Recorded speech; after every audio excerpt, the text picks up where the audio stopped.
मातरम का ये विशेषांक विष्णु शंकर जैन जी की वर्षगांठ के अवसर पे निकाला है। आपको और आपकी टीम को बहुत बहुत धन्यवाद। Thank you. मित्रों, पुष्पेंद्र कुलश्रेष्ठ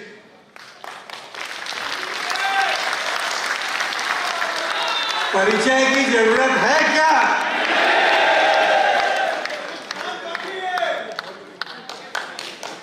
हमें आपको जगाने वाले, झिंझोड़ने वाले और जो जिस भाषा में समझता है उस भाषा में समझाने वाले पुष्पेंद्र कुलश्रेष्ठ।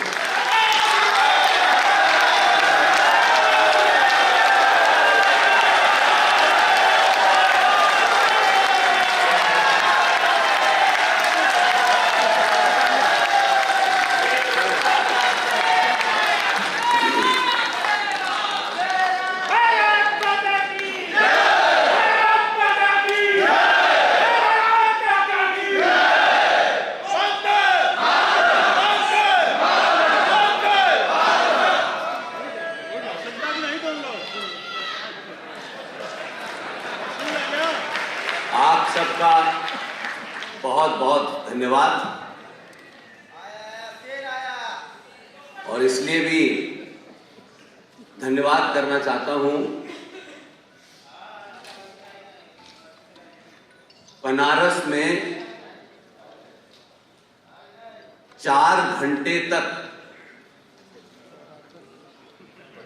खामोशी से आप सुनते रहें और उसके बाद फिर सुनने की मंशा हो तो आपको मुबारकबाद।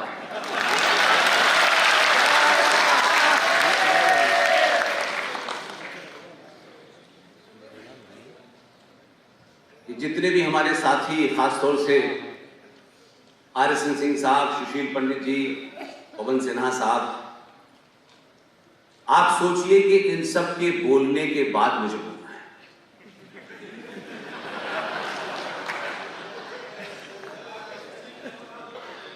इसलिए सुशील भाई की पीड़ा ये सुशील भाई की नहीं है। सुशील भाई ने कहा कि 19 जनवरी को विश्व के 12 देशों में हम इस बार इसको एक नए तरीके से पेश करेंगे कि उनके साथ क्या हुआ है। विश्व के 12 देशों में जाने के बावजूद भी अगर सिर्फ भारत में इस बात को लेकर के लोगों में जागृति की जाए तो 95 करोड़ की जनसंख्या 12 देशों से बहुत बड़ी है। ये दुर्भाग्य हमारा।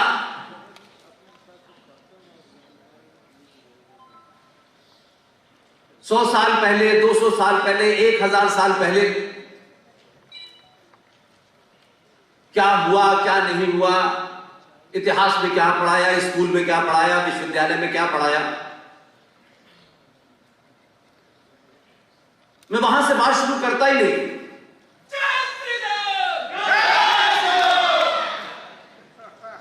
47 के बाद से हमारे साथ क्या हुआ, कभी उस पर भी चर्चा होनी चाहिए। इसलिए आज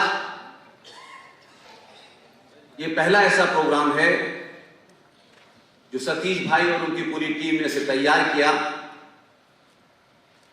लेकिन मेरा एक आग्रह था उनसे कि ज्यादातर जगह पे मैं और कर्नल RSN सिंह साथ जाते हैं। इस देश में पिछले 10-11 साल में कोई 700 से ज्यादा सभा कर चुके हैं। हमने कहा था कि क्योंकि बनारस का मामला है और बनारस में सिर्फ प्रोग्राम करने हम लोग नहीं आए, इसलिए जिन जिन लोगों ने पूरे देश में हमारी सभाएं रखी, हमने कहा कि उन शहरों के लोगों में से जो ऑर्गेनाइजर हैं उसमें से भी कुछ को बुलाइए यहां प्रयागराज से पूरी एक टीम आई हुई है। यहां भोपाल से इस सफर में 2 बहनें बनी, वो दोनों आई हुई हैं। इस पूरी जन जागृति में हम लोगों ने अपने आप से एक लक्ष्य रखा है कि इसी समाज में बहुत सारे युवा जो बहुत कुछ करना चाहते हैं, सिर्फ उनके साथ खड़ा होना था। और हम ये मानते हैं कि हमारे यहां अक्सर ये होता है कि तेंदुलकर बहुत बड़ा खिलाड़ी है, लेकिन तेंदुलकर के जाने के बाद कोई दूसरा तेंदुलकर पैदा नहीं हुआ। और ये बात कहते वक्त हमको लगता है कि जिसका नाम ले रहे हैं वो इतना बड़ा था कि कोई दूसरा तेंदुलकर पैदा हो ही नहीं सकता।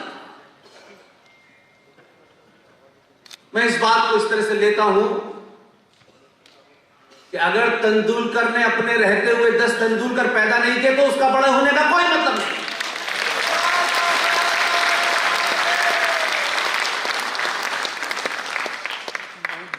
इसलिए जम्मू में आपके बीच में हमारे एक युवा साथी विशाल गुप्ता बैठे हैं। उत्तराखंड से रूबल पडलिया साहब यहां आए हैं। गुना से शेरा राजपूत आए हैं। ये अपने अपने शहरों में अपने सीमित साधनों के साथ लड़ रहे हैं। अब क्योंकि 5-4 विद्वान बोल चुके हैं, तो जो जो कुछ छूट गया है उस पे मैं सीधी टिप्पणी करता हूं। विष्णु शंकर जैन साहब, मेरे ख्याल है कि पिछले साल इसी हॉल में एक प्रोग्राम था, तब शायद पहली बार उनको आपने सुना होगा। और आज विष्णु शंकर जैन बनारस की गली गली में जाने जाते हैं।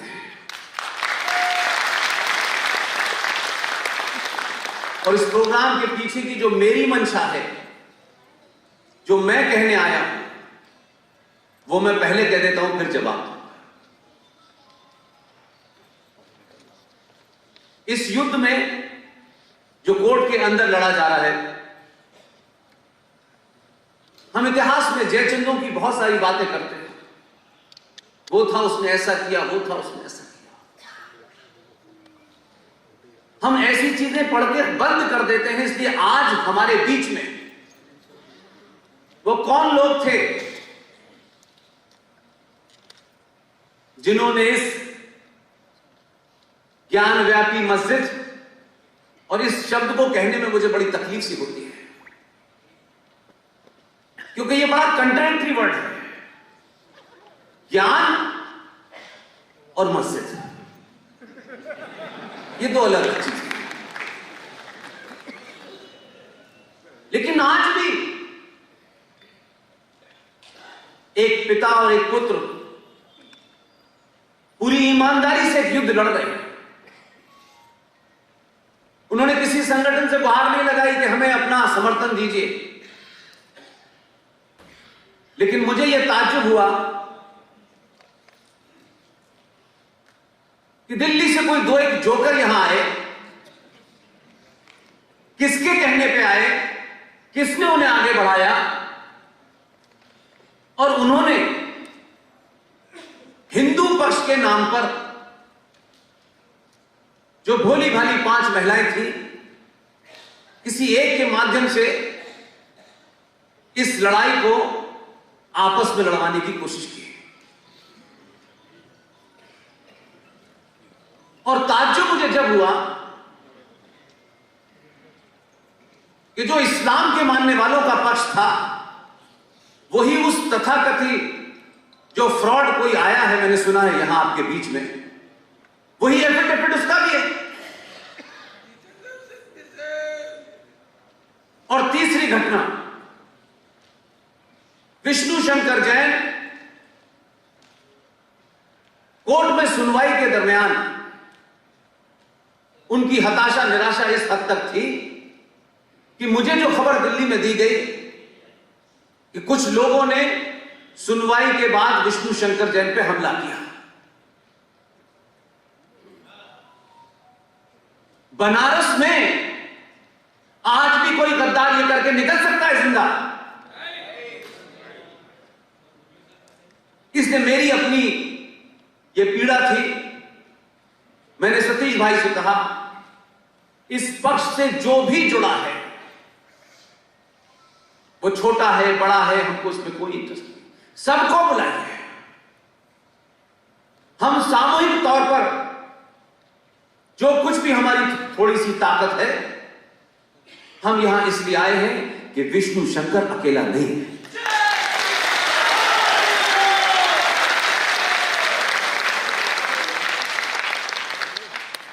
यह हमारा दुर्भाग्य है कि हमारे इतिहास के बारे में खासतौर से सुशील पंडित जी ने बहुत कुछ कहा, लेकिन एक अजीब सी स्थिति है हमारी कि हमको यह प्रूव करना पड़ रहा है कि यह शिवलिंग है। जो इतने लंबे साल से आज तक यह नहीं मानने को तैयार कि जमीन गोल है, वो कहते हैं चपटी है।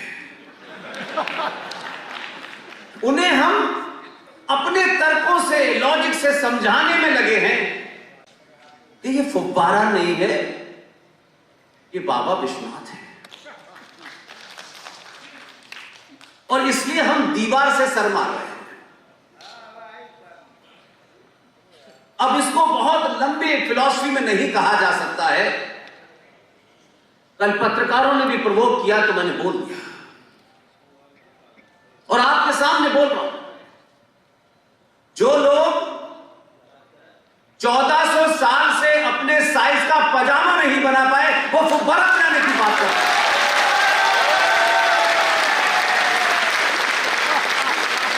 वो कहते हैं हमने ताजमहल बनाया है, हमने कुतुब मीनार बनाई है।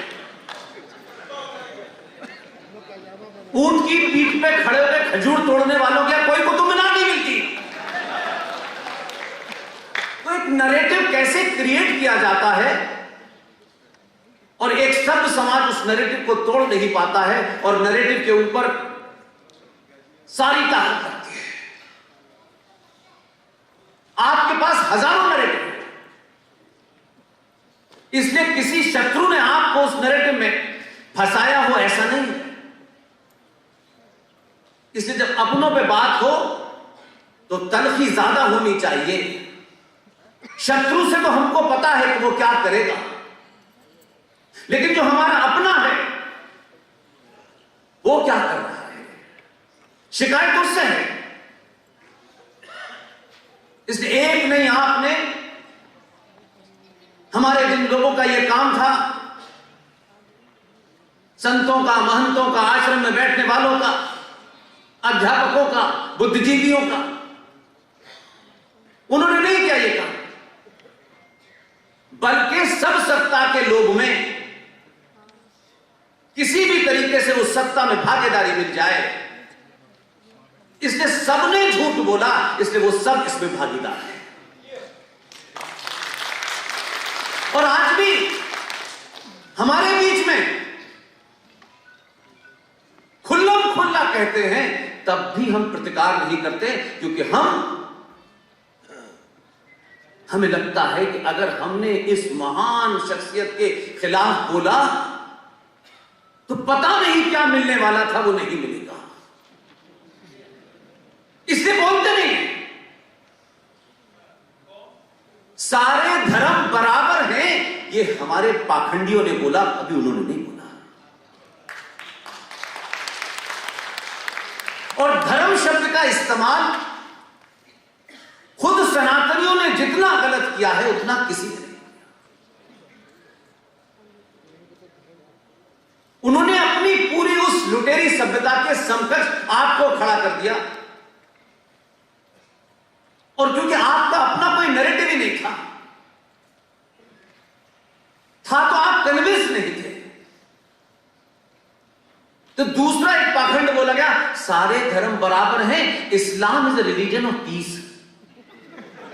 इस्लाम शांति का मजहब है।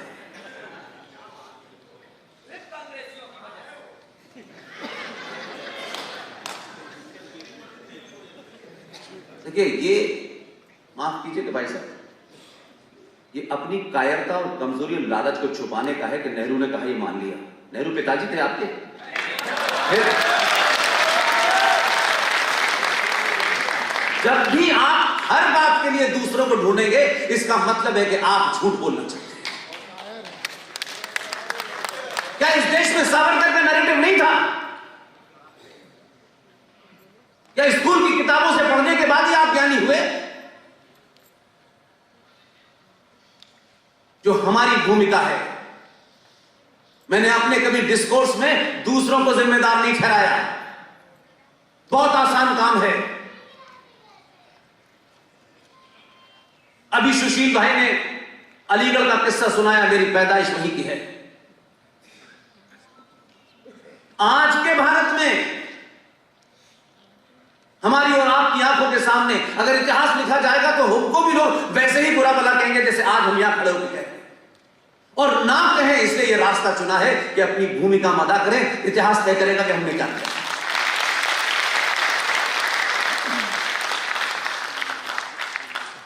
इसलिए दिल्ली के निजामुद्दीन में एक मजार बन रही है। उस मजार पर सब जाते हैं। शाह वलीउल्लाह की मजार है। सुशील भाई निजामुद्दीन में रहते हैं। उस शाह वलीउल्लाह ने भारत में इस्लाम स्थापित करने के लिए यहां पर मुसलमानों के साथ क्या हो रहा है उसका बदला लेने के लिए शाह अब्दाली को खत लिखा कि आप भारत आइए। तो ना शाह वलीउल्लाह के साथ समय में था, न मैंने अब्दाली को देखा। मैंने अपनी आंखों से जिन अब्दाली और शाह वलीउल्लाह को देखा है, मैं वो जिक्र आपसे करना चाहता हूं, क्योंकि उस पे आप कुछ कर सकते हैं, शाह वलीउल्लाह पे कुछ नहीं कर सकते। दिल्ली राज्य का माइनॉरिटी कमीशन, उस माइनॉरिटी कमीशन का एक चेयरमैन आईएएस मुसलमान, उसने चिट्ठी लिखी 10 इस्लामिक देशों को। और 2022 के भारत में संचार क्रांति के बाद भी अगर हिंदू को यह नहीं पता है तो फिर माफ कीजिएगा, आपको कहने का कोई अधिकार नहीं। सरकारी पद, सरकारी तनख्वाह, उसने खत 12-13 देशों को लिखा कि भारत में एक हिंदू हिटलर यहां आ गया है जिससे मुसलमानों को बहुत खतरा है। आप लोग अपने सत्ता का इस्तेमाल कीजिए। हम उसे उस पद से नहीं हटा पाए। यह 2022 का भारत है। यह राजनीतिक दल, वो राजनीतिक दल, उस पार्टी ने क्या कहा, इस पार्टी ने क्या किया, यह खेल में हिंदू फंसा हुआ है। ना इतिहास से सीखना चाहता है, ना अपने बराबर में जो हो रहा है उससे सीखना चाहता है। इसलिए मुझे जब मैं सुशील भाई को सुनता हूं, देखता हूं, सुशील भाई एक एक शब्द में कई कई हजार बात करते हैं।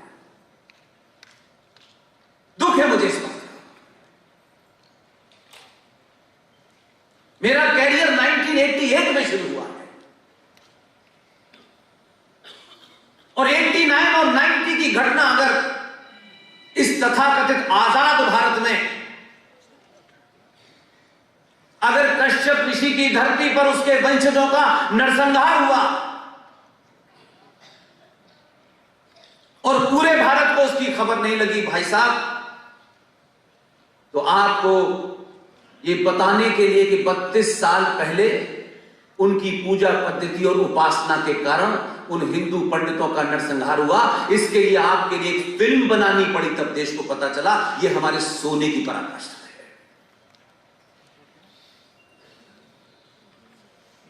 इसलिए सिलसिला चल रहा है। हम आज भी सिर्फ भारत मां का नारा लगाते हैं और समझते हैं सब कुछ ठीक हो गया। कभी कभी मुझे शक होता है कि कम से कम आज के दौर में अगर कोई सनातनी हिंदू को मूर्ख बना रहा है तो आपके अपने बना रहे हैं।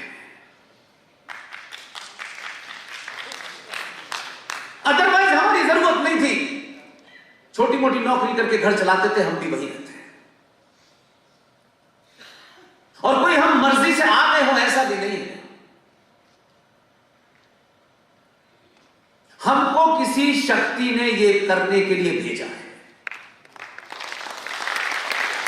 और हर दिन हमको लगता है कि हमारे अंदर इतना सामर्थ्य नहीं है कि हम 3-3, 4-4 घंटे बोलते रहे, लेकिन बाद में लगता है कि कोई शक्ति है वो करा रही है, हम उसे ईमानदारी से कर पाए, यही हमारा सिर्फ प्रण है। इसलिए आज भी सच को सच अगर सनातनी हिंदू नहीं कहेगा तो ध्यान रखिएगा, जो लोग बार बार ये कहते हैं, हमारे बुजुर्ग कहते हैं, राजनीतिक लोग तो मानता हूं कि वो तो झूठे होते हैं, उनको ये कहना ही होता है क्योंकि उनकी मजबूरी है कि दुनिया के लोकतंत्र के अंदर अगर नेता झूठ ना बोले तो फिर वो नेता कैसा। इसलिए कि लोकतंत्र में आपको वोट लेना होता है और वोट लेने के लिए आपको झूठ बोलना ही पड़ता है। इसलिए मैं सत्ताओं सरकार से कभी सवाल नहीं करता, क्योंकि हम जिस पद्धति पे चल रहे हैं उस पद्धति से हमारा दर्द दूर होने वाला नहीं है। इसलिए कि हम ये समझते हैं कि सरकार के पास ही सारे दुखों का हल है। हमने एक छोटी सी चीज को इतना बड़ा बना दिया है क्योंकि हम अंदर से कहीं ना कहीं लालची हैं। ये मिल जाएगा, ये नहीं मिल जाएगा, ये रह जाएगा, वो पीछे रह जाएगा, उससे संबंध खत्म हो जाने से वो मिलने वाला था तो वो खत्म हो जाएगा। इस गुणा भाग में लगे। जिंदा कौमें, जिंदा समाज अपनी सामूहिक शक्ति के सामर्थ्य से सत्ता को अपनी चौखट पे झुकाते हैं और कमजोर समाज, लालची समाज, डरपोक समाज सत्ता की तरफ जिंदगी भर देखता रहता है। कहीं कश्मीर होता है, कहीं बंगाल होता है, कहीं अलीगढ़ होता है, मुरादाबाद होता है, मलियानाबाद होता है, सब कुछ चलता रहता है। लेकिन देखो वहां ये नहीं किया, वहां ये नहीं किया, वहां सिर्फ खबरें पढ़ता है और कुछ करता नहीं। जब हीरो चुनने की बात आती है तो हम हीरो के अंदर भी एक अजीब तस्वीर देखते हैं, क्योंकि हमारी संवेदनाएं अलग हैं। इसलिए कितना कन्वर्जन हुआ, किस लेवल पे हुआ, जो सुशील भाई कह रहे थे। लेकिन आज भी तो जो लड़की मुसलमान बनकर के शादी नहीं करना चाहती थी, हरियाणा में निकी तोमर को उसने गोली मारी कि नहीं मारी, हमने क्या किया? क्या प्रक्रिया है हमारी सरकार है ये कह के सो गए। कहीं अंकिता हो रही है, कहीं रूपेश पांडे हो रहा है, कहीं अंकित शर्मा हो रहा है। हम कर क्या रहे हैं? खबरें पढ़ते हैं और फेसबुक के माध्यम से, क्योंकि सबको लगता है कि मैं क्यों जाऊं, मुझे तो अपने बेटे को बेटी को पढ़ाना है और उसे आईएएस पीसीएस बनाना है और फिर उस व्यवस्था में से अपने बच्चे को लूट का सामान सिखाना है। हम सब अपनी मार्कशीट को अच्छा बना करके अच्छे पद पे बैठना चाहते हैं, विदेशों में चले जाना चाहते हैं। लेकिन भारत भूखंड की रक्षा के लिए कुछ बेरोजगार टाइप के लोग लड़ेंगे तो कोई फर्क नहीं पड़ता है। यह हमारी मानसिकता है। हम भारत में रहते हुए भी अपने घर की रक्षा करने में असमर्थ हैं, इसलिए रास्ते ढूंढते हैं किसी तरीके से, कहीं कोई नया रास्ता मिल जाए, हम इधर निकल जाएं, उधर निकल जाएं। कम से कम पिछले 50 सालों का इतिहास ही बताता है, आप कहीं भी भाग जाइए, कायरों के लिए दुनिया छोटी पड़ जाती है। और जब आप पलट के वार करते हैं और आपको चुनाव करना होता है कि कबूतर उड़ाने वाला चुनना है या चीता उड़ाने वाला चुनना है? तो दुनिया को लगता है कि थोड़ा थोड़ा बदलाव आ गया है। अपने हीरो को चुनने से पहले ओह, इसने तो एक मर्डर किया था, इसके साथ नहीं खड़े हो सकते हम, अपना है तब भी नहीं खड़े हो सकते, क्योंकि कहीं हमारी समाज में छवि खराब न हो जाए। ये बीमारी है। और हम किससे लड़ रहे हैं? हम उससे लड़ रहे हैं जो मुंबई में बम धमाकों का मास्टरमाइंड होता है। जब उसे फांसी होती है तो उसके जनाजे में 5 लाख लोग होते हैं। न उनको अपने साथी पंडित जी का ध्यान आता है, न सिन्हा साहब का ध्यान आता है कि हम उनके सामने क्या जवाब देंगे कि एक आतंकी के जनाजे में हम गए थे।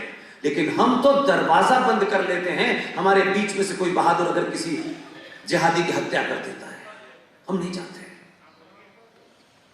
आप जिन चुनौतियों से लड़ रहे हैं वो आपको पता तो है, ऐसा नहीं है। और ऐसा भी मैं नहीं मानता कि आपको बोध नहीं हो रहा है। लेकिन एक बहुत बड़ा सेक्शन है जो आजकल आपको जगह जगह, चौराहे चौराहे, गली गली, मैंने सुना है बड़े सारे प्रकल्प चल रहे हैं कि कैसे इस जागते हिंदू को मूर्ख बनाओ, क्योंकि आप जाग गए तो उनकी दुकान बंद हो जाएगी। हमें बताया जाए, हम इस भाईचारे को 700 साल से झेल रहे हैं। और जब हमें यह बोध हो गया कि भाई कौन है, चारा कौन है, तब फिर लोग चल दिए घर से निकल के। नहीं नहीं, गले मिलना है। नहीं नहीं, तुम्हारे भाई हो। वो कह रहा है नहीं हो। नहीं नहीं, उसके गले में घुसते जा रहे हैं भाई। इससे आप अपनी वर्तमान में जो आपकी शक्ति दुनिया को दिखाई दे रही है उसको गिरवी रख रहे हैं। यही समय है जब यह जागरण इतना कर दिया जाए कि सत्ता पे कौन बैठेगा, उसकी जाति क्या है, वो किस क्षेत्र से आया है, ये मापदंड नहीं होंगे, बल्कि मापदंड होंगे कि इस वर्तमान भारत राष्ट्र को इस्लामिक जिहाद से बचाने वाला अगर किसी आदमी ने 2002 में अपना रोल प्ले किया है तो हमारा हीरो वही होना चाहिए।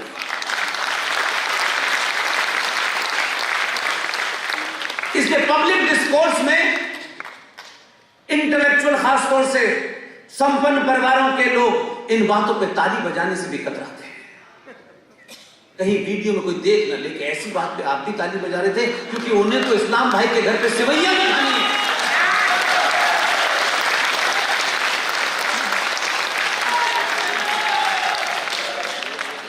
उस शत्रु बोध का आपको अंदाजा नहीं है।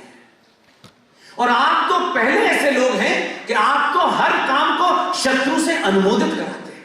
अच्छा, वो कह रहे हैं इसलिए हम ठीक हैं। थोड़ा सा वो तो डॉट बराबर बदलाव आया है और दुनिया कह रही है कि हिंदू इंटॉलरेंट हो गया है। अगर राष्ट्र बचाने के लिए हिंदुओं को चौराहे चौराहे, गली गली को ये कहता है ये इंटॉलरेंट हो गए हैं, तो जोर से कहिए हां, इंटॉलरेंट हैं। तुम्हारी बकवास, तुम्हारे घटिया विचार, तुम्हारी पूजा पद्धति हमको एक्सेप्ट नहीं है। पूरा इतिहास बताता है कि आज तक हमने किसी की गर्दन पे तलवार रख के उससे ये नहीं कहा कि तुम हमारा मत मान लो। हमने नहीं कहा। लिहाजा जो लोग आपके सामने खड़े हैं वो है कौन? ये वाला अच्छा है, ये वाला मॉडरेट है, ये थोड़ा सा कट्टर है। ये परिभाषाएं हमने अपनी कायरता को छुपाने के लिए गढ़ी है। जो कुरान मजीद को मानता है वो उसामा बिन लादेन ही बनता है। इसमें ये वाला वो वाला कुछ नहीं होता।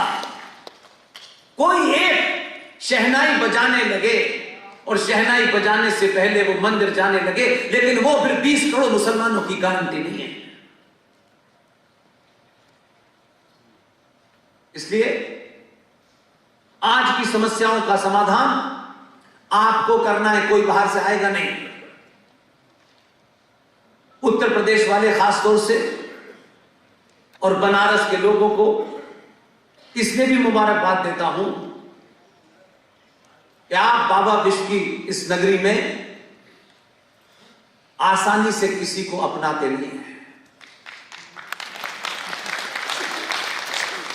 क्योंकि यहां के जीवन की शैली कुछ और है। यहां अच्छे अच्छे की नहीं सुनते लोग, अच्छे अच्छों को पानी पिला देते हैं। और अगर आप 2-2 बार सुन रहे हैं तो मान लीजिए कि फिर काशी बदल रहा है, और काशी बदलेगा तो जो सुशील भाई कह रहे थे, इसका असर फिर काबे में भी नजर आएगा।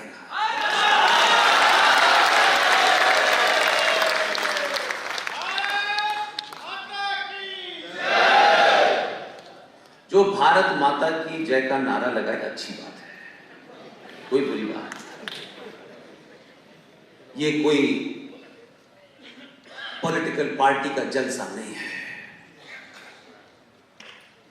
जो भारत माता का नारा लगा रहा है अपने घर जाए और जाके ये पता करे कि ये भारत माता 15 अगस्त 1947 को 21 लाख लोगों की लाशों पे आपको मिली थी। कायर लीडर और कायर समाज ने 47 से लेकर के 2020 तक 29 राज्यों में हिंदू माइक्रोस्कोपिक माइनॉरिटी हो गया है, लेकिन भारत माता का नारा लगा है। जब आप ये नारा लगाते हैं तो हजारों लोग समझते हैं कि भारत माता सुरक्षित है, कि भारत में बैठ के लोग नारा लगा रहे हैं, लेकिन उसके नीचे आपकी जमीन खिसक रही है। हमारे और आपके बीच में से निकल के जाने वाले लोग चोगा कोई भी पहन ले, इतिहास लिखा जाएगा तो उनको माफी नहीं मिलेगी। और हम उन लोगों में अपना नाम नहीं लिखाना चाहते कि हम उनका नाम बताना नहीं चाहते कि जिस बीमारी के लिए 75 साल का एक युवा पुरुष, 35 साल का उनका बेटा, जिन चीजों की लड़ाई लड़ रहा है, ये औरंगजेब और बाबर ने नहीं की थी। ये औरंगजेब के खिलाफ लड़ाई नहीं लड़ रहा है, ये बाबर के खिलाफ लड़ाई नहीं लड़ रहे। ये भारत की संसद, उस संसद में बैठने वाले वो लोग जो ये कहते रहे हैं कि हम तुम्हारे हैं, इस संस्कृति के हैं, और हम और तुम्हारे बीच में एक ही रिश्ता है कि तुम भी हिंदू और हम भी हिंदू। उनकी गिनती चाहे 10 थी चाहे 117 थी, मैं ये मानता हूं आग अगर यहां लगी हो तो चौराहे चौराहे चिल्लाएंगे और बनारस में लोग 5-5 घंटे बैठ के सुनेंगे। इसलिए कसूरवार बाबर और औरंगजेब नहीं है। उनको जो करना था वो दुनिया में यही किया, कोई नई बात नहीं है। उस इतिहास में जाकर के अब कोई फायदा नहीं होना है। इतिहास में जाइए, 1991 में भारत की संसद में किस पार्टी के कितने एमपी थे, आज गूगल सर्च कर लीजिएगा। उन लोगों की क्या भूमिका थी जब प्लेसेस ऑफ वर्शिप एक्ट बन करके पास हो रहा था? क्या 91 के बाद वो एमपी आपके बीच में वोट मांगने नहीं आया, एमएलए वोट मांगने नहीं आया? वो समाज के तमाम सारे ठेकेदार जो सुबह से शाम तक हर चीज पे अपना प्रवचन देते हैं, उन्होंने आपको बताया कि हमने जिनको भेजा था हिंदुत्व की पट्टी से निकल करके ये भारतीय जनता पार्टी के लोग जाएंगे। उनसे पूछा कि जब ये कानून बन रहा था तो आपके मुंह पे ताला लगा हुआ था क्या? आप उस कानून को बनने से नहीं रोक सकते थे, समझ में आता है। लेकिन बनारस में क्या किसी चौराहे पे या उस पप्पू की दुकान बंद हो गई थी, वहां पे आके तो बोल सकते थे, अपने लोगों को बता तो सकते थे कि ये जघन्य अपराध हुआ, मैं रोक नहीं पाया, लेकिन इस घुटन से मैं मरना नहीं चाहता हूं, ऐसे ऐसे कानून बने, हम कुछ कर नहीं पाए। हमने तो आज तक सरकार से न कुछ कहा, न सरकार से कोई मांग की, न ये कहा कि सरकार ये करे न करे। हम जानते हैं सरकार कैसे चलती है, हम उस तरफ आ गए। तो ये सवाल नहीं पूछा जाना चाहिए 91 में प्लेसेस ऑफ वर्शिप एक्ट बन गया, हम खामोश बैठे रहे, बन गया, रख गया। अब याद आया, सत्ताओं की अपनी मजबूरी हो सकती है, मैं उसमें भी नहीं जाना चाहता, लेकिन विपक्ष में बैठकर अगर विवाद थी तो लोगों को बता तो देते हैं। बनारस की गली गली में 50-30 साल पहले यह सवाल तो खड़ा होता कि यार ऐसा नहीं हो गया, हमने तुमको भेजा था कि तुम हमें बताओगे, लेकिन तुमने अपने स्वार्थों के कारण अपने ही समाज को नहीं बताया। और एक आध जघन्य अपराध हुआ हो तो बन मान दिलू में 1993 क्या हुआ? नेशनल कमीशन फॉर माइनॉरिटी बना इस देश में। हमने आगे डाल के पूछा, जबकि ये माइनॉरिटी कमीशन जो बना है इसका बेसिस क्या है? What are the basis to describe X और वाई इज ए माइनॉरिटी? सरकार की आईटीआई में जवाब दिया कि इसका कोई बेसिस नहीं है। और माइनॉरिटी कमीशन का करोड़ों का बजट है और उसमें 35,000 पारसी, 1.5% सिख, 3% ईसाई और वगैरह वगैरह करके 17% मुसलमान माइनॉरिटी है। The second largest majority of this country is getting benefit of national commission for minority, क्योंकि वो माइनॉरिटी में है। और हम इतने अपॉलोजिस्टिक हैं कि माइनॉरिटी का मतलब 1.5%, 1% नहीं था, 17% थे, क्योंकि एजेंडा उनके लिए था, बाकियों के लिए नहीं था। हम चुप बैठे रहे। 1995 में जब ये वक्फ बोर्ड आया, उसमें जो अमेंडमेंट हुए, किसी ने क्यों नहीं बताया आपको? क्या जिम्मेदारी नहीं थी? और अगर नेताओं ने नहीं बताया तो समाज में जो लोग काम कर रहे हैं उनको बताना चाहिए था। फ्रांस में क्या हो रहा है, जर्मन में क्या, दुनिया जमाने की आपको पता है, घर में क्या हो रहा है ये नहीं जानना चाहते। इसलिए हम अपनी दुर्दशा के लिए खुद जिम्मेदार हैं। और 2022 में भी हम किन बुनियादों की तरफ बढ़ रहे हैं, और ये बात बनारस में कह रहा हूं, कॉन्शियसली कह रहा हूं। विपक्ष ने आपको नहीं हराया, सनातन विरोधी हताशों ने आपको नहीं हराया। अपने सीने पे हाथ रखिए और बताइए कैसे कोई आदमी 303 सीट से 264 पे आ गया। ये चिंता मन नहीं करना चाहिए, आ गया बस, इससे खुश हैं। कौन लोग हैं जिन्होंने ये किया?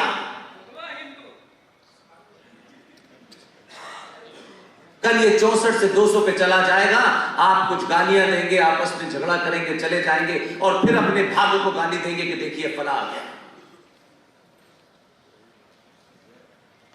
कम से कम इतनी लंबी दास्तान जो सुशील भाई ने बताई है, लोग अपने इतिहास से सीखते हैं, हम सीखने नहीं चाहते। हम जिक्र बहुत करते हैं इतिहास का। दुनिया का, सभ्यताओं का नियम है, जो अपने इतिहास को भूलते हैं। और हमारे यहां तो यह भी कहा गया है, क्योंकि राजनीतिक सत्ताएं जब राष्ट्र में दखल देती हैं तो नैरेटिव कैसे बदल जाता है और कायर और लालची समाज उस नैरेटिव को ओढ़ लेता है। कुछ लोगों की सुविधा हुई तो भारत सेकुलर हो गया, कुछ लोगों की सुविधा हुई तो सेकुलर होने के बाद भी, यानी बाबा साहब अंबेडकर का संविधान सेकुलर नहीं था, फिर उसे सेकुलर किया गया और 76 में सेकुलर होने के बाद यह गजब का सेकुलर हुआ। संविधान सेकुलर है, लिखित में सेकुलर है, लेकिन माइनॉरिटी कमीशन भी यहां है, 5,500 करोड़ का सच्चर कमीशन भी यहां है, मुस्लिम एजुकेशन बोर्ड भी यहां है, वक्फ बोर्ड भी यहां है, पर्सनल लॉ बोर्ड भी यहां है। कहीं दुनिया में सुना यह डिबेट नहीं होनी चाहिए, पार्लियामेंट में कोई इस पर डिबेट नहीं करना चाहता। जो बात हरिशंकर जैन साहब ने कहा कि आर्टिकल 30 के तहत पहले से ही आपने गड़बड़ कर रखा है, यानी पिछले 70 सालों में आपका अचीवमेंट यह है कि भारत के संविधान में जो कुछ आपके पूर्वज थोड़ा बहुत ठीक ठाक करके गए थे, आपने 70 सालों में इस चाटुकारिता के चलते, दलाल नेताओं के चलते एक पैरेलल व्यवस्था खड़ी कर दी है। अब हमारी सारी ताकत इस पीढ़ी की लगती है कि पहले ये प्लेसेस ऑफ वर्शिप एक्ट का मुकदमा लड़े और व्यवस्था में बैठे हुए लोगों से भी लड़े, और अपने लोग ये समझेंगे बस वो लड़ रहे हैं, हमारा काम क्या है, हम तो ताली बजाएंगे। क्या इन जैसे योद्धा पूरे देश में लड़ रहे हैं? कभी किसी ने पूछा? विष्णु शंकर जैन, क्या तुम अपना कैरियर नहीं बना सकते थे? क्या हरिशंकर जैन को एज ए अधिवक्ता, एज ए एडवोकेट, इनके ज्ञान का लोगों को पता नहीं था, इसलिए बाबरी मस्जिद वालों ने इनको करोड़ों रुपए की पेशकश की थी, हमारा मुकदमा न लो। लेकिन ये नहीं लड़े। लेकिन समाज ने पूछा, करोड़ों रुपया ठुकराने वाले हरिशंकर जैन साहब, विष्णु शंकर जैन साहब, इस युद्ध को लड़ते में कभी आपको कोई पैसे की तंगी तो नहीं आई है? सिर्फ पूछ ही लेते, ये कभी मांगते नहीं आपसे। और आप पूछते तो पूरे देश में हजारों विष्णु शंकर पैदा हो जाते कि समाज आज की चुनौतियों से लड़ने वाले योद्धाओं की चिंता करने लगा है। बस इतना ही तो कहना था। इसलिए आज भारत राष्ट्र के सामने कोई चुनौती नहीं है, कोई चुनौती नहीं है, क्योंकि जब तक हम देश और राष्ट्र में फर्क नहीं समझेंगे, धर्म और मजहब में फर्क नहीं समझेंगे, यह चुनौती हमेशा बनी रहेगी। और यह कोई ऐसा ज्ञान नहीं है कि इसके लिए शंकराचार्य के पास जाना था। हमारा साहित्य, हमारे संस्कार, हमारी परंपराएं, हमारी मान्यताएं यह बताती हैं कि धर्म का मतलब पूजा पाठ नहीं होता। धर्म का मतलब होता है आपकी ड्यूटी, आपका दायित्व क्या है, पिता का दायित्व क्या है, मां का क्या है, बहन का क्या है। राजा का धर्म होता था अपनी प्रजा के प्रति कि उसे क्या काम करना है। लेकिन आपको तो गीत बजाना था, शहनाई सुननी थी, तो आपने कहा हम इसी नैरेटिव को चला देते हैं, और ये शत्रु ने चलाया, क्योंकि उसने अपने लूटने की संस्कृति को एक आदर्श संस्कृति के समकक्ष खड़ा कर दिया। और आप चिल्ला चिल्ला के कह रहे हैं सारे धर्म बराबर है, और आपके घर में वो बेटी सुन रही, उसके कानों में ये बात जाती है कि पापा भी कह रहे हैं और मम्मी भी कह रही हैं, देखो सारे धर्म शांति का संदेश देते हैं। और वो बेटी जब शांति दूतों के साथ चली जाती है तो कहते हैं घर वापसी करनी है। तब वो पूछती है कि आप भी तो कह रहे थे सब बराबर है, तो मैं तो इधर से उधर चली गई, फिर तकलीफ क्या है? आप जाने अनजाने में अपने त्वरित तत्कालिक फायदे के लिए अपनी संतानों के सामने भी झूठा नैरेटिव रख रहे हैं, और पूरी दुनिया में सबको खुलकर बताया जाता है। वो अपनी बात से कभी छुपाते नहीं हैं। आपका शत्रु भी है लेकिन फिर भी कोई छुपाता नहीं है बात, लेकिन आप अपनों से भी छुपाते हैं, और शत्रु चिल्ला चिल्ला के बताता है तब भी नहीं मानते। इसलिए आप एक भीड़ तंत्र से ज्यादा कुछ नहीं हो गए। हमारी गिनती इतनी है, हम सरकार को पैसा देते हैं तब सरकार चलती है, हम जीएसटी इतना देते हैं, हम इनकम टैक्स इतना, ये आपका काम है, दीजिए। कभी किसी उन्होंने बताया कि हम इनकम टैक्स कितना देते हैं? कभी नहीं बताया। आपको चाहिए सरकारी नौकरी, क्योंकि आपके यहां ये बता दिया क्या है कि नौकरी एक सबसे उत्तम चीज है और नौकरी मिलनी चाहिए, और फिर इस बात को मिलनी चाहिए कि इस जाति को मिल गई है तो उस मुझे क्यों नहीं मिल रही है। अंधी दौड़ लगी हुई है पूरे भारत की। केंद्र सरकार की अगर टोटल नौकरी भी देखें तो 4.5 करोड़ से ज्यादा नौकरी नहीं है। आपने कोई ऑल्टरनेट इंतजाम नहीं किया। आप सोच रहे हैं कि 100 करोड़ हिंदुओं में से सबको नौकरी सरकारी मिल जाएगी। दूसरों ने अपना इंतजाम कर दिया, किसी का इंतजार नहीं किया कि संसद में हमारे 400 एमपी आएंगे तब हम भारत को इस्लामिक राष्ट्र घोषित करेंगे। उनको अपना एजेंडा पता था, उनको अपना लक्ष्य पता था, और आपके बीच में से दलालों की फॉल्ट लाइन पती थी कि कौन कौन खरीदा जा सकता है। खरीद लिया उन्होंने। आप कहते हैं वो पंचर पुत्र हैं,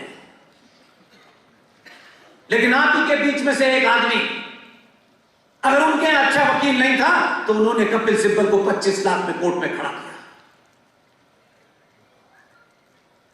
हमसे पूछिए, यह सार्वजनिक मंचों से कहने की बात नहीं है, लेकिन अगर बनारस में मैंने ये बात नहीं कही तो फिर मैं कहीं और नहीं कह पाऊंगा। सुशील जी जानते हैं इस देश को 370 तो बहुत सुना हमने। ऐसा लगता था कि 370 ही सारे मुसीबत की जड़ है। हमारे अपने लोगों ने नहीं बताया कि 370 से ज्यादा खतरनाक 35 पे थी, उसकी चर्चा नहीं हुई कभी। उस मुकदमे को लड़ने के लिए हमारा एक साथी अब इस दुनिया में नहीं है। उस मुकदमे की जब डेट आती थी सुप्रीम कोर्ट में, एच.एफ. दत्तू की अदालत में वो कोर्ट एक्सेप्ट किया गया। जब जब डेट आती थी तो दिल तो होता था कि डेट आए, जल्दी फैसला हो, लेकिन डेट आती थी तो दूसरा दर्द शुरू होता था कि जो वकील साहब देश के जाने माने विद्वान आदमी, जिनकी हैसियत यह थी कि एच.एफ. दत्तू की सुप्रीम कोर्ट की अदालत में जब खड़े हुए 30 सेकंड में मुकदमा हमारा एक्सेप्ट हो गया। लेकिन वही कर्नाटक से जब वो आते थे दिल्ली तो उस 80 साल के बुजुर्ग से हम ये नहीं कह सकते थे कि अपनी टिकट करा। टिकट चंदे से खरीदते थे हम लोग, किसी तरह उनकी टिकट के पैसे हो जाए। टिकट ले ली और दिल्ली पहुंचे, पता चला कि जज साहब आए नहीं अगली डेट की। ऐसा लगता था कि बस हमारी लड़ाई समाप्त हो जाएगी। हमारी स्थिति यह है आज भी। माफ कीजिएगा, मैं किसी का हिसाब किताब घर लेके नहीं जाता हूं, पब्लिकली बराबर करता हूं। एक राज्य है उत्तर प्रदेश से लगा हुआ, सुना है वहां 4 बार से कोई मुख्यमंत्री है लगातार।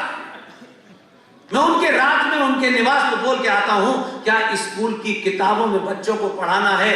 एक राजा था जो 4 बार रहा, बस इतना ही पढ़ाना है या कुछ करना भी है? राजा का काम बुजुर्गों को तीर्थ में भेजने का नहीं होता कि हमने बुजुर्गों का इंतजाम कर दिया है ये तीर्थ पे जाएंगे। राजा वही जिंदा रहता है जो अपने समय की चुनौतियों को अपने सामने समाप्त कर देता है। उस सरकार के अंदर और बाहर कौन लोग हैं जो भोजशाला को 4 बार मुख्यमंत्री होने के बाद ये साहस नहीं जुटा पा रहे कि ये भोजशाला का मामला समाप्त होना चाहिए? विष्णु शंकर काशी से दिल्ली जाएंगे, दिल्ली से फिर फ्लाइट पकड़ के वहां जाएंगे। क्या हमारे बीच में विष्णु शंकर नहीं? वो कन्विक्शन क्यों नहीं है? क्या विष्णु शंकर ने कभी खड़े और ये भी जो मैं कह रहा हूं ये मेरी कथा है, उन बेचारों ने कभी मुझे ऐसा एहसास भी नहीं कराया। तो हम किसी के पूछने का, बोलने का, भीख मांगने का इंतजार करेंगे? हम खुद नहीं पूछ सकते, हम खुद कुछ नहीं कर सकते। हम कितनी बार कश्मीर गए, कश्मीर की कहानी आज भी आधे से ज्यादा देश नहीं जानता, जानता ही नहीं है। हम तो इसको 12-13 साल से लगातार बोल रहे हैं, और आज भी कश्मीर के बारे में झूठी खबरें पढ़ना, झूठे नैरेटिव क्रिएट करना, ये हम कर रहे हैं। क्योंकि इस वक्त हम हैं, इसलिए हमें कोई डिस्टरबेंस नहीं चाहिए। आप रहे न रहे, इसी वक्त डिस्टरबेंस चाहिए हमको, क्योंकि आप तो आने जाने हैं, कोई फर्क नहीं पड़ता है। ये कॉन्स्टिट्यूशन कल भी था, ये आईपीसी कल भी थी, ये 1935 का गवर्नमेंट ऑफ इंडिया एक्ट कल भी संविधान में था, आज भी है। 1860 का पुलिस कानून कल भी चल रहा था, 1861 का एविडेंस कानून कल भी चल रहा था, आज भी चल रहा है। आर्टिकल 44 बराबरी की बात कहता है, लेकिन उसे इस देश का कोई भी नेता लागू नहीं करता। तो आर्टिकल बदल गया क्या? संविधान बदल गया क्या? क्योंकि आपने कभी भी यह सोच के वोट दिया ही नहीं था कि हम ये वोट देते क्यों हैं, हम आखिर चाहते क्या है सरकार से। आपने तो इतने पीछे जाके ले गए कि लोग आपको अगर अंतरराष्ट्रीय पटल पे देखें तो लोग हंसेंगे आपके बारे में।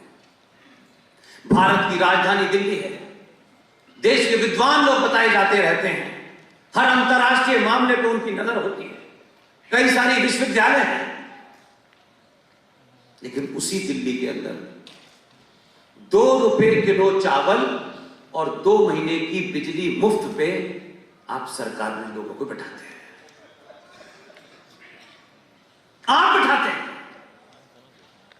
और उनके अंदर भी सुशील भाई, उनके अंदर एक आदमी, हम ऐसी चीजें नहीं देखना चाहते। एक आदमी जीत के आया उस 70 विधानसभा के लोगों में से, वो बाकी लोग कहां बिजी हैं, उसने अपना एजेंडा पूरा किया अकेले ने।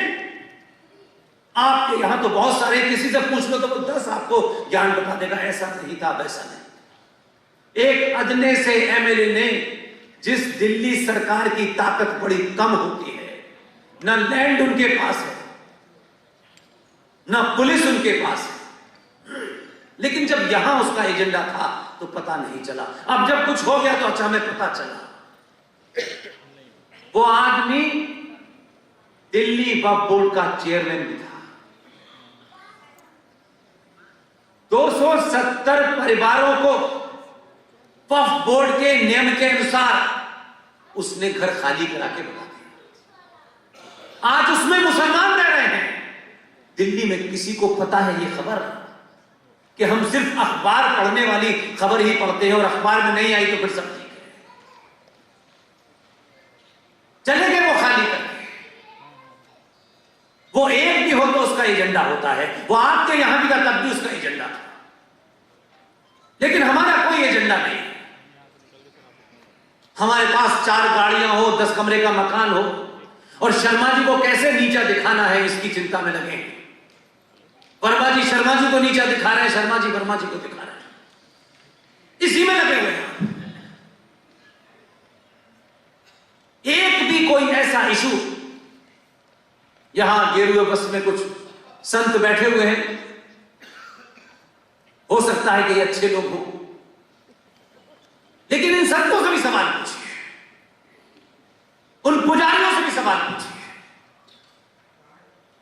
हम जहां पैदा हुए वहां तो कुछ और ही परंपरा थी, इसलिए हमारा उसमें दखल नहीं है, लेकिन पिछले 20-25 साल में जो देखता हूं तब मुझे ताज्जुब होता है कि ऐसा कैसे हो सकता है।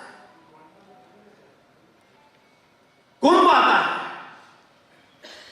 ये मैं अपनी इसलिए बता रहा हूं कि मैं उस बैकग्राउंड से नहीं। जब भी कुंभ आता था तो इस पे चर्चा होती थी। युद्ध किस बात में हो रहा है सन्यासियों में कि पहले कौन नहाएगा, इसके लिए तलवारें तलवारें चल रही हैं। फला अखाड़ा पहले नहाएगा या ये अखाड़ा नहाएगा, इसके ऊपर हत्याएं हो रही हैं। आश्रमों के ऊपर फिल्में बन रही हैं, गंदी फिल्में बन रही हैं। एक सन्यासी सड़क पे निकला जो सबसे प्योरेस्ट आपका इंस्टीट्यूशन है, जिसकी अपनी एक महत्वता और पवित्रता है। हम ब्राह्मण हैं, ठाकुर हैं, बनिया हैं, सब कुछ है, लेकिन आज के आपके सामने ओपन है। RSN सिंह साहब ने कांची के शंकराचार्य के बारे में बताया। शंकराचार्य रात के 12 बजे गिरफ्तार हो जाए, उस पर बलात्कार का केस लगे और भारत के अंदर एक प्रतिक्रिया ना हो। कौन डरेगा आपसे? क्योंकि आपने तो अपनी चुटिया सरकार को दे दी है। आज भी एक शंकराचार्य हमारे बीच से चले गए। ये घर के अंदर की बात थी, ये मठ मंदिरों के अंदर तय होनी थी, ये चौराहों पे तय नहीं होनी थी। आपने अपने उस पद की गरिमा को भंग किया है। ये हमारा काम नहीं है, समाज का काम नहीं है। ये बचे हुए 3 शंकराचार्यों का काम था। वो चुपचाप बैठते, कहीं से एक फैसला देते। अखबारों में रोज मजाक हो रहा है। कोई चीज छोड़ी आपने कि भाई इस संस्था का सवाल नहीं होगा, और आप उनसे बात कर रहे हैं। एक 2 कौड़ी का मस्जिद का मौलवी अगर आप उसके बारे में कुछ कहते हैं तो पूरे देश में प्रतिक्रिया हो जाती है। उनके आपसी झगड़े हो सकते हैं, हजारों झगड़े हैं, और कुछ झगड़े तो ऐसे हैं जो आप शायद जानते भी नहीं। तब भी वो जानते हैं कि इस वक्त लड़ाई हमारे आपस की नहीं है, इस वक्त लड़ाई काफिर से है। तो इस वक्त दोनों कौन कौन साथ हैं? जिन्होंने अली का कत्ल किया, प्रॉफिट मोहम्मद के दामाद का कत्ल किया, जिन्होंने प्रॉफिट मोहम्मद की बेटी का कत्ल किया, जिन्होंने प्रॉफिट मोहम्मद के नवासों का कत्ल किया, कलमा पढ़ के किया, अल्लाह अकबर कह के किया, वो दोनों भी आपके सामने यूनाइट हैं। और आपके झगड़े चौराहे गली हैं। किसी मठ के अंदर चेला गुरु को इसलिए मार रहा है कि उसे मठ पे कब्जा करना है। ये जब खबरें बाहर जाती हैं तो किसी सनातनी हिंदू को तकलीफ नहीं होती। और फिर आप आज के बच्चे से ये उम्मीद करते हैं, जो बच्चा आज के दौर में कंप्यूटर युग का बच्चा है, लैपटॉप वाला बच्चा है, वो जब ये देखता है तो उसको समझ में आता है ये सब क्या हो रहा है। किसी के पास समय है उस बच्चे से बात करने का। वो सिंह साहब कह रहे थे वो नालायक कोई फिल्म में कैरेक्टर बना है। अब नालायक बड़ा सॉफ्ट वर्ड है। तैमूर की अम्मी के पति हैं वो, ऐसे कहने में आपकी समझ में आएगा। हम बात पिन पॉइंटेड कहें क्योंकि हम उन लोगों से मुखातिब हैं जिन्हें 700 साल के बाद पहली बार एहसास हुआ है कि हम यादव या ब्राह्मण नहीं हैं, हम सनातनी हैं।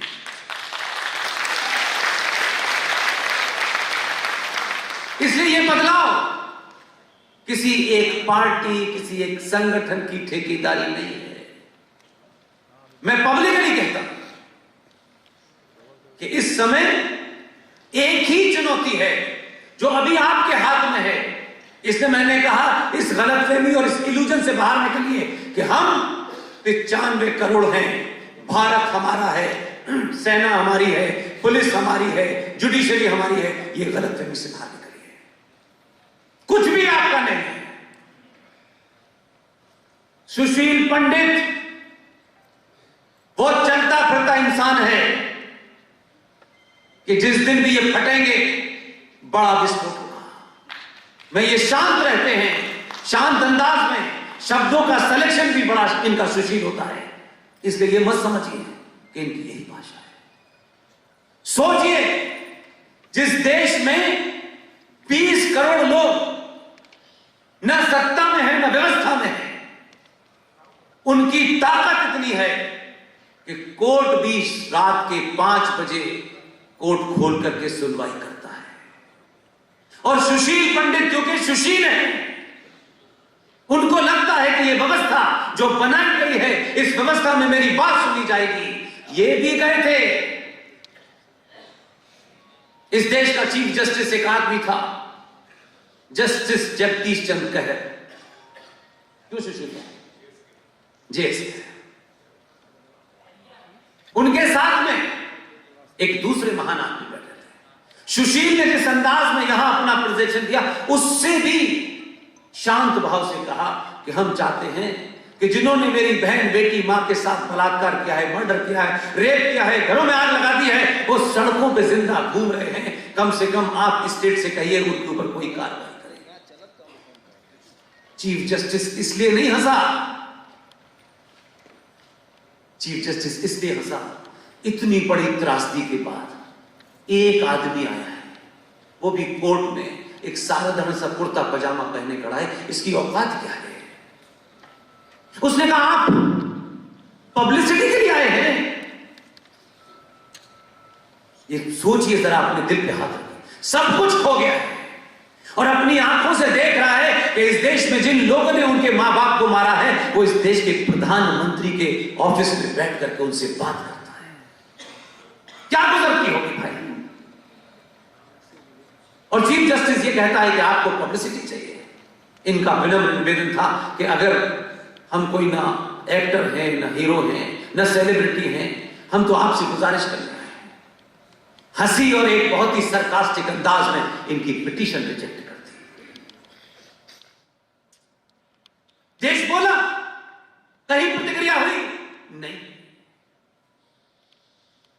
इसे कहते हैं सिर्फ सत्ता का बदलाव राष्ट्र की सुरक्षा की गारंटी नहीं है। सत्ता देश चलाती है,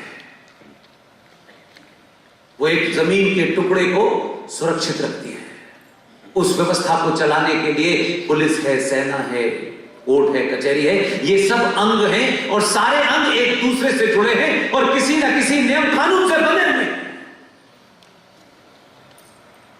हम सोचें कि छोटे छोटे देशों में ये नहीं हो रहा, लेकिन एक 95 से 100 करोड़ की आबादी का देश है जिसने कभी भी चिड़िया तक को नहीं मारा। इतना लंबा उनका कालखंड है कुचलने का, लेकिन किसी पे हथियार नहीं उठाया। सिर्फ इसलिए कि हमने ये मान लिया है कि हम जिसको चुन देंगे वही हमारा भाग्य विधाता होगा और वही नियम कानून से चलाएगा। ना आपको नियम का पता है, ना कानून का पता है। इसलिए आप चाहते हैं हिंदुत्व की परिभाषा भी सुप्रीम कोर्ट तय कर रहा है। सबरीमला में जेंडर जस्टिस भी सुप्रीम कोर्ट तय कर रहा है। हमने तो पब्लिकली कहा कि जज साहब जरा मस्जिद में भी जेंडर जस्टिस बता दीजिए, शाम को पता चल जाएगा। इसलिए प्रतिक्रिया देना, सामूहिक देना, तर्क और तथ्यों के साथ देना बहुत आवश्यक है।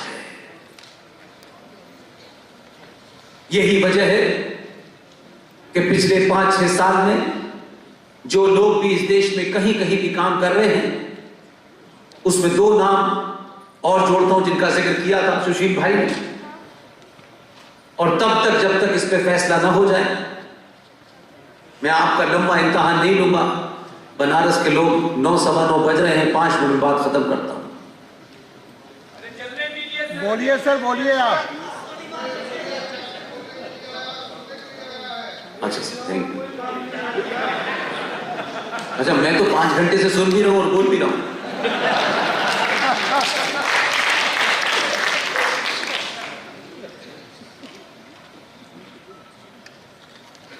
जिस दिन भी, ये मेरा पक्का विश्वास है और ऐसा कुछ मैं होते हुए देख रहा हूं इस पूरे 10-11 साल के इस सफर में, बहुत छोटी और बहुत बड़ी सभा भी की, छोटी भी सभा की, मैं एक बदलाव जरूर देख रहा हूं। लोग ये समझ गए हैं कि लोकतंत्र में ये राजनीतिक दलों के माध्यम से उनको अपना गौरव कभी मिलने वाला नहीं है। ये बीच बीच में आपको लगता है कि ऐसा हो जाए, अच्छा ऐसा होने वाला है,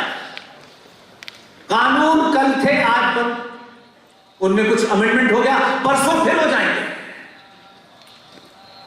सत्ता राष्ट्र के सुरक्षा की गारंटी नहीं, सत्ता सिर्फ देश की सुरक्षा की गारंटी देती है कि कोई विदेशी आक्रमण होगा, उसके लिए सत्ता ने राफेल खरीद लिए हैं, पहले वे खरीदे फिर जगुआर खरीदे।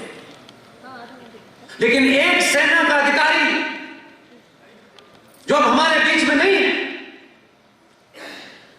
उसने बहुत बड़ा ज्ञान नहीं दिया अपनी बातचीत में, उस वर्दी के बावजूद भी जो बात उसको कहनी थी उसने भारत के सनातनियों के लिए कही।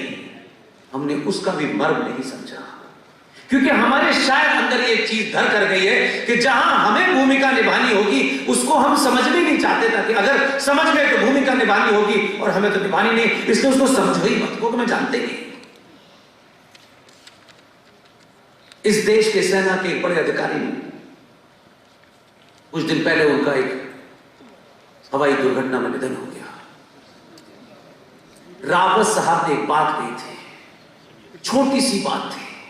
उन्होंने कहा कि भारत ढाई युद्ध में ग्रस्त है। दुश्मन को समझ में आ गया कि यह कहां इशारा कर रहा है, इसलिए उनकी जो मृत्यु हुई, और यह नहीं कि मैं बहुत इंटेलेक्चुअल बात आपसे कह रहा हूं कि बहुत सारे ऐसे लोगों को समझ में आया। सुशील भाई एक बहुत बड़े एक्टर की पत्नी मुंबई में,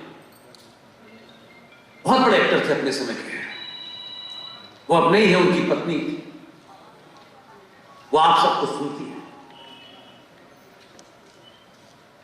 जनरल रावत की श्रद्धांजलि सभा उन्होंने अपने मोहल्ले में की, पोस्टर लगाया, फूल रखे,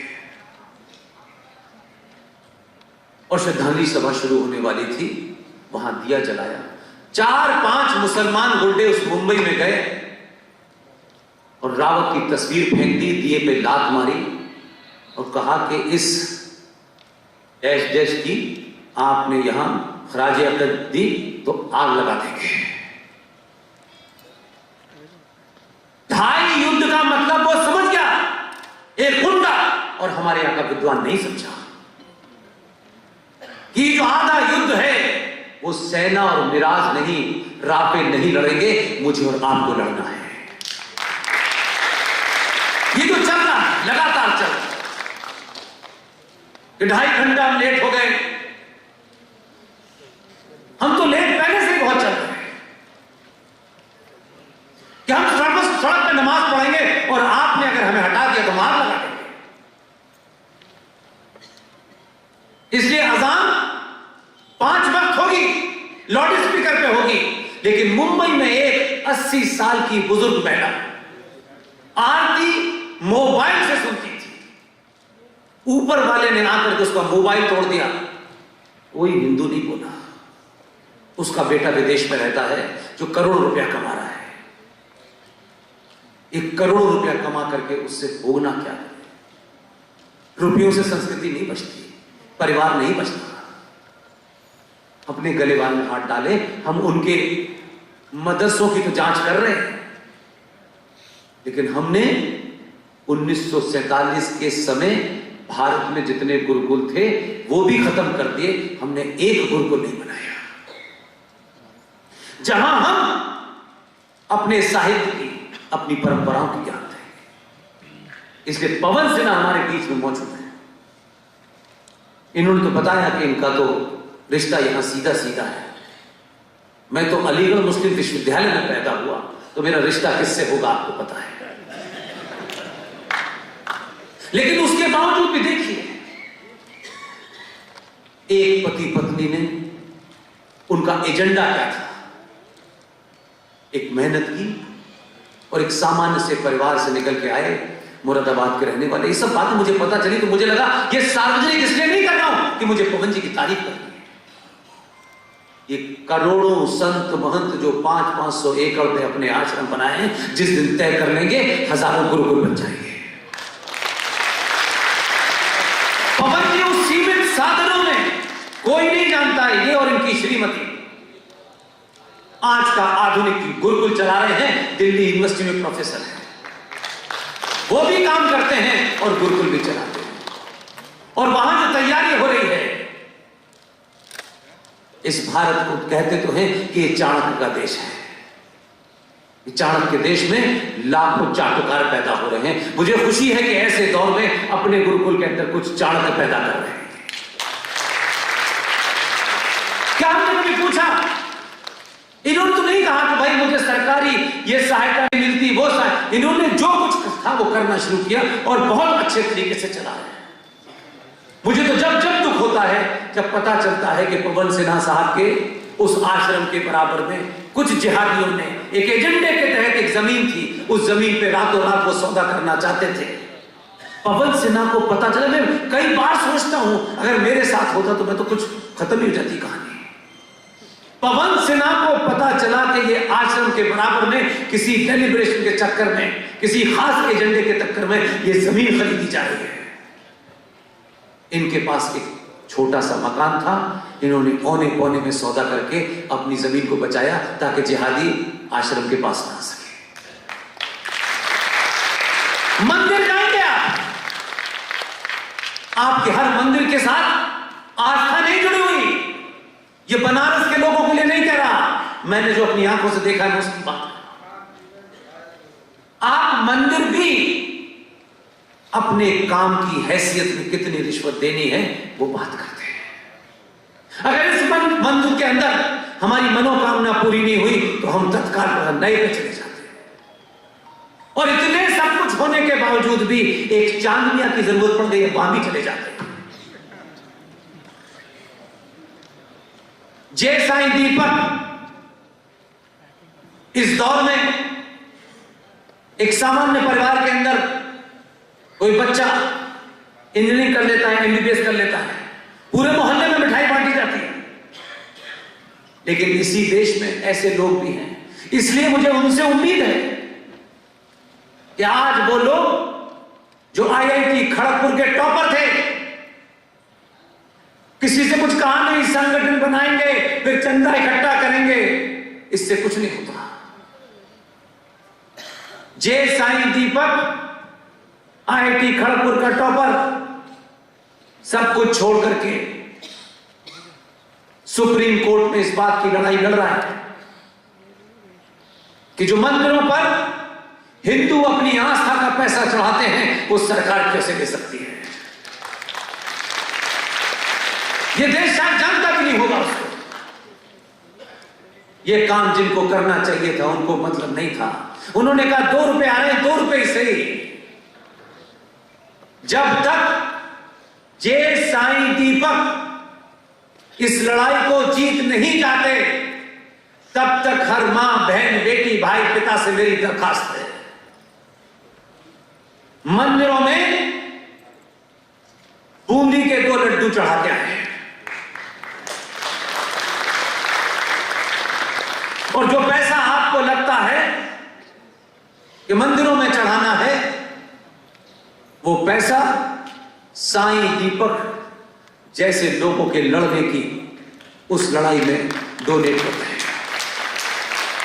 तब तक तय करें कि वो पैसा नहीं चढ़ेगा और जो पैसा वहां चढ़ता था उस पैसे को इकट्ठा करें और अपने मोहल्ले और कॉलोनी के अंदर ये पूछें कि किस ब्राह्मण का बेटा और दलित का बेटा इस स्कॉलरशिप के अभाव में नहीं पढ़ पा रहा है, ये पैसा उसको देते हैं। कम से कम इतना तो करें, क्योंकि जो बात सुशील भाई कह रहे थे, यही पैसा तो जा रहा है जिससे सच्चर कमीशन का 5,500 करोड़ का बजट चलता है। यही पैसा तो जा रहा है जो वक्फ बोर्ड प्राइवेट बॉडी का आदमी पब्लिक सर्वेंट कहा जाता है। वाह, कमाल। इसलिए लड़ाई एक नहीं है, कई सारे मुद्दे हैं। लेकिन मैं एक बात कह के अपनी बात समाप्त करता हूं। ये लड़ाई कोर्ट में हजारों हरिशंकर जैन साहब और हजारों सुशील पंडित जी और हमारे इस बनारस के जो यहाँ के स्थानीय वकील हैं, ये सब लड़ते रहेंगे। कोर्ट में कोई केस होता है तो चर्चा का विषय बनता है, लोगों को तब पता चलता है कि अच्छा ये बात जो उन्होंने कही थी ऐसी है। ये चलती रहेगी। लेकिन आपसे निवेदन यह है, एक राष्ट्र के रूप में आप सिर्फ एक ही काम करें जो अभी आपके हाथ में है। उसमें यह मत सोचिएगा कि किसी दुबे का मर्डर इनकाउंटर हो गया है तो सारे ब्राह्मणों का इनकाउंटर हो गया है, ये मत सोचिए। अगर आप इतने ईमानदार होते तो यह भी आपको बताना चाहिए था कि जिस दुबे के कारण यह नैरेटिव बनाया गया उत्तर प्रदेश में कि यह सरकार ब्राह्मणों के खिलाफ है, तो फिर दुबे साहब से भी पूछना चाहिए कि आपने जीते जी अपने 20 लोगों में से 16 ब्राह्मणों का मर्डर किया था। उस जगह मत ले जाइए इस पूरे समाज को जहां से बड़ी मुश्किल से आप बाहर आए। इसलिए सुशील भाई ने वो बात किसी बीच में जगह छोड़ दी, मैं उसको पूरा कर देता हूं। भारत के इतिहास में, भारत की परंपरा यह बताती है कि हमारे यहां भारत भूमि सदैव से कर्म प्रधान रही थी, जाति प्रधान नहीं रही थी। और साबित करता हूं, मैं अपनी बात को साबित करता हूं। दो ऐसे लोग थे जिन्हें हम लोग याद रखते हैं, दोनों ब्राह्मण हैं, एक रावण और एक परशुराम। रावण को मैंने और आपने नहीं देखा, एक कहानी सुनते सुनते यहां तक आ गए। तब भी रावण आज भी अपने उस कृत्य के कारण जो उसने किया, वो ज्ञानी था, वो बलशाली था, सब कुछ था, लेकिन जो उससे उस सामाजिक नियमों के जो मर्यादा उसने भंग की, आज भी रावण उसी कृत्य के कारण एक आम हिंदुस्तानी सनातनी उसे जलाता है। और एक दूसरा ब्राह्मण जिसे आप परशुराम कहते हैं, वो अपने कर्म के कारण मंदिर में पूजा जाते हैं। सवाल यहां से आगे बढ़ता है, जिस जाति जाति जाति का लोग लेकर ठेका घूम रहे हैं, मैं उनसे बात करने की बात कर रहा हूं। ताज्जुब देखिए कि यह बताया जाता है कि भगवान राम क्षत्रिय थे। जब एक क्षत्रिय ने रावण का वध किया तो आज तक किसी ने उनके ऊपर यह आरोप नहीं लगाया कि एक क्षत्रिय ने ब्राह्मण का वध किया, यह किसी ने नहीं कहा। और तीसरा कंट्राडिक्शन देखिए, वो ब्राह्मण उसी क्षत्रिय की पूजा मंदिर में करता है। और उससे आगे चले जाइए, ये लोग जाति का ढंडोरा पीट के कुछ गिरोह अपनी दुकान चला सकते हैं, वही ब्राह्मण जो उस क्षत्रिय की पूजा कर रहा है जिसने रावण की हत्या की, वो ये मानता है कि इसने ब्राह्मण का वध नहीं किया, उसके उस कृत्य का वध किया था। और वही ब्राह्मण मंदिर में बैठ करके वाल्मीकि की लिखी रामायण पढ़ा रहा है, शर्मा जी की नहीं पढ़ा रहा। कौन से जातिवाद की आप बात कर रहे हैं? ईमानदार होते तो परशुराम का एक ही बात था, जन्म जाते शूद्र, मनुष्य जन्म से शूद्र पैदा होता है, अपने कर्मों से बनिया ब्राह्मण बनता है। आप कहां से चले थे, कहां गए? कम से कम अपने आज से अहद कीजिए। अगर आपने यहां 5 या 6 घंटे हम जैसे साधारण लोगों को सुनने के लिए बिताए, तो आज से 2 बातें ध्यान रखिएगा। हम मंदिर जाएंगे, मंदिर छोटा हो बड़ा हो, और उस मंदिर में पुजारी कौन है हमें नहीं पता, उस पुजारी का घर पता करेंगे कि वो मोहल्ले में कहां है, उसके कितने बच्चे हैं, उसके परिवार का कितना 10,000, 15,000, 20,000 होगा। जब तक आपको लगता है उस पंडित जी का जो उस मंदिर को देखते हैं, उस डिब्बे में नहीं डालना है जिसको सरकार ले जाती है, उसमें बूंदी के लड्डू डाल दीजिए ताकि सरकार ले जाए। उस 20,000 खर्चा, 25,000 खर्चा उस पंडित जी के घर जाइए और उसके घर दे दीजिए और पैसा चढ़ाना बंद कर दीजिए। और हमें से किसी की भी बात आपको तर्कों पे, तथ्यों पे अच्छी लगती हो, इस दौर में एक आदमी तय करे कि आज से मैं ये काम नहीं करूंगा और किसी को नहीं करने दूंगा। इसलिए मैं फिर एक बार अपने उसी स्लोगन की तरफ वापस लौट के अपनी बात खत्म करता हूं। आप लिख सकते हैं तो लिखिए, बोल सकते तो बोलिए, चिल्ला सकते हैं तो चिल्लाइए, और अगर ये तीनों काम करने में असमर्थ हैं तो जो चिल्ला रहा है उसके साथ खड़े हो जाइए। बहुत बहुत धन्यवाद।